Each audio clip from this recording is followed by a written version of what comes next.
Kur flasim për katastrofën e anijes kozmike Challenger, shumica prej nesh mendojnë se e din historinë. Një vendim i keq i marrë nën presion të madh.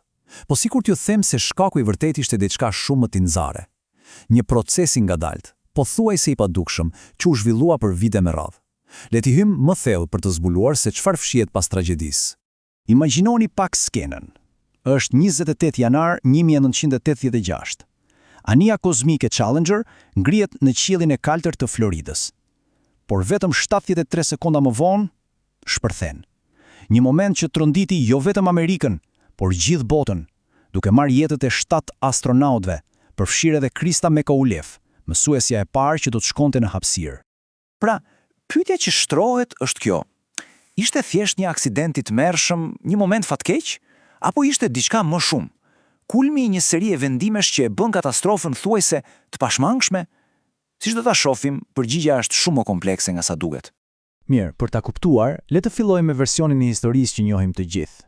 Kjo histori fokusohet pothuajse tërësisht tek ajo mbledhja dramatike natën para lëshimit dhe tek një koncept psikologjik që quhet groupthink apo mendimi i grupit.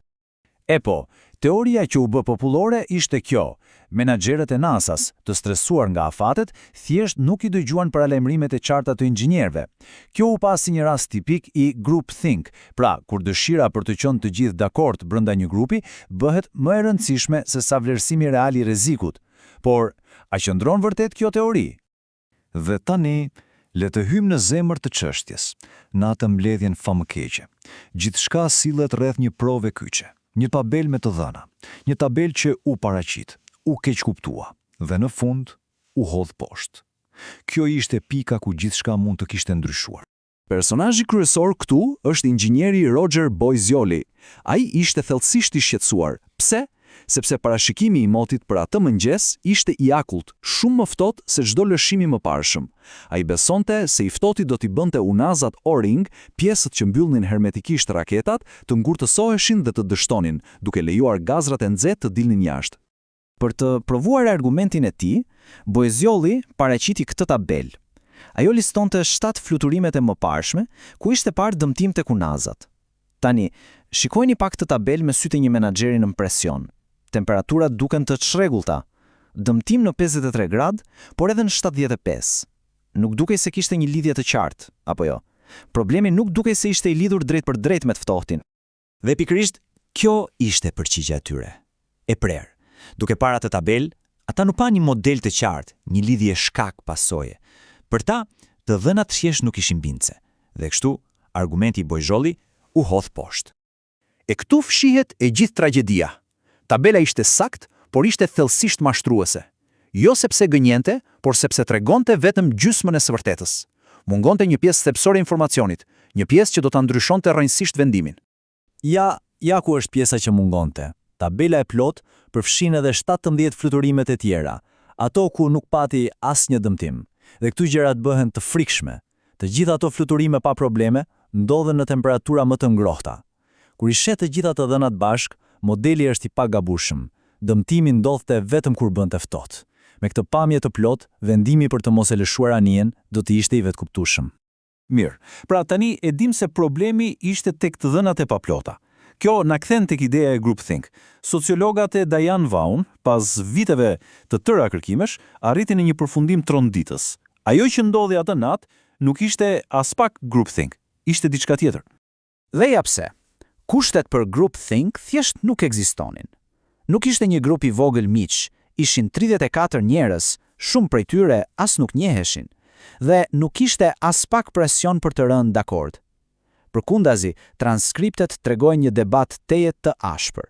Të dyja palët luftuan fort për argumentet e tyre. Pra, po, ishte një dështim në vendimarrje, por shkaku ishte krejt tjetër. Atëherë, nëse nuk ishte groupthink, çfarë ishte? Von propozon një shpjegim rrënjësisht të ndryshëm, një teori që e heq fokusin nga një vendim i vetëm i gabuar dhe e vendos atë mbi një proces gjatë gradual. Ajo e quajti normalizimi i devijimit. Çfarë do të thotë kjo? E thënë thjesht është kur diçka e gabuar ndodh aq shpesh sa që fillon të duket normale. Imagjinoni një devijim të vogël nga rregullat. Herën e parë është alarmuese, por asgjë e keqe nuk ndodh. Ndodh prap dhe prap. Gradualisht, ai devijim nuk shihet më si një rrezik, por si një pjesë e pranueshme e punës së përditshme. Dhe ja si ndodhi kjo në praktik tek NASA. Fillimisht, dëmtimi i unazave ishte një shok, një anomali e papritur. Por anija kthehej gjithmonë shëndoshë mirë. Pastaj dëmtimi ndodhi prap dhe prap. Me çdo fluturim të suksesshëm pavarësisht problemit, ajo që dikur ishte një alarm i kuq u bë një anomali e pritshme. Në fund, u bë thjesht normale. Kjo fjali nga Diane Vaughan e përmbledh në mënyrë të përsosur. Është një përshkrim rryqellës se si një organizat mund t'i humbas gradualisht instinktet e saj, duke u mësuar me sinjalet e rrezikut derisa ato të mos dëgjohen më fare. Por një proces i tillë nuk ndodh në vakum. Ai ka nevojë për një mjedis të caktuar që ta ushqejë, dhe kultura organizative e NASA-s në atë kohë ishte terreni perfekt për normalizimin e devijimit. Disa forca të fuqishme e shtyn organizatën në këtë rrugë. Së pari, kishte një presion të çmendur për të mbajtur një ritëm të shpejtë lëshimesh. Së dyti, një hierarki e fortë ku fjala e menaxherit peshonte më shumë se shqetësime teknike. Dhe së treti, ndoshta më e rrezikshmja, një ndjenjë arrogance se udhëtimi në hapësirë ishte bërë rutinë, diçka e zakonshme. Kjo uli ndjeshëm vigjilancën. Dhe asgjë nuk e tregon këtë më mirë se kjo fjali e thënë gjatë asaj mbledhje vendimtare. Ishte në thelb një urdhër për të menduar për afatet dhe buxhetin, jo për të dhënat teknike. Një urdhër për të vënë prioritetet e menaxhimit mbi realitetin inxhinierik. Dhe kjo na sjell në përfundimin e Vaughan, i cili është vërtet shqetësues. Katastrofa nuk u shkaktua nga njerëz të këqij apo menaxherë që nuk interesoheshin. Shkaku ishte diçka shumë më banale dhe ndoshta më e frikshme. Ishte një gabim i ngulitur në rutinën e përditshme të punës, në mënyrën se si funksiononte vetë organizata. Por historia nuk mbaron këtu. Në fakt, bëhet edhe më tragjike. Puna e Diane Vaughan, e cila shpjegoi me saktësi se çfarë kishte ndodhur, u publikua dhe u vlerësua gjërësisht. Por mësimet e saj nuk u dëgjuan aty ku kishin më shumë rëndësi. Shikojeni pak këtë kronologji. Është e pabesueshme. 17 vjet pas Challengerit, ndodh një tjetër tragjedi, anija Columbia. Dhe kur komisioni hetimor publikoi raportin e tij, përfundimi ishte i akullt. Shkaqet të rrënjësore kulturore ishin identike me ato që shkaktuan katastrofën e Challengerit. I njëjti normalizimi i devijimit kishte ndodhur sërish. Dhe pjesa më e dhimbshme është kjo, për 10 vjet, libri i Vaughan ishte aty, i botuar, i vlerësuar. Mësoi në shkollat më të mira, përdori nga ushtria, të gjithë e lexuan, përveç me sa duket organizatës që kishte më shumë nevojë për të. NASA e kontaktoi atë vetëm pasi ndodhi tragjedia e dytë, një dështim monumental për të mësuar nga e kaluara. Dhe gjithë kjo na lë me një pyetje të fundit, një pyetje që vlen për të gjithë ne në punën dhe jetën tonë, sepse historia e Challenger nuk ka të bëjë vetëm me anijet kozmike.